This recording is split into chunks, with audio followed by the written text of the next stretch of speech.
ফের সাত সকালে মাদারিহাট এলাকায় বুনো হাতির হানায় মৃত্যু হলো এক ব্যক্তির।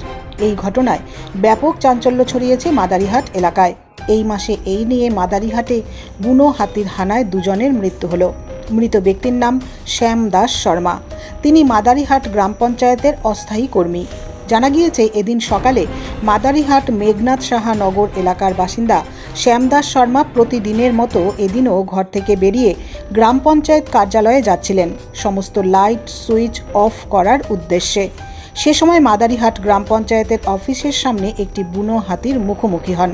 কোনো কিছু বুঝে ওঠার আগেই বুনো হাতিটি ওই ব্যক্তির ওপর আক্রমণ চালায়। হাতির আক্রমণে শ্যামদাস শর্মার ঘটনাস্থলেই মৃত্যু হয়।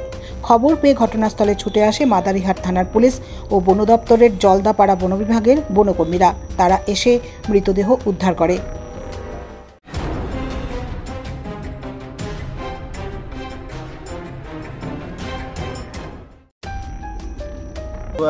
5 बजी अफिस बंद गर्न जानुहुन्छ त जिपी लाइट बन्द गर्न, त्यतिखेर बत्ती लाइट बन्द गर्न जाँदै हुनु। 5 बजी यहाँबाट एउटा हात्ती निक्लेर आएर बाउलाई मतलब उहाँ पर लगेर हिर्काइदियो। तपाईको कहाँ ड्युटी गर्नु थियो? बुवा यहाँ जिपीमा मेघनाथ साहा नगर। तपाईको नाम? मेरो ज्ञानदास शर्मा, म श्यामदास शर्माको छोरा।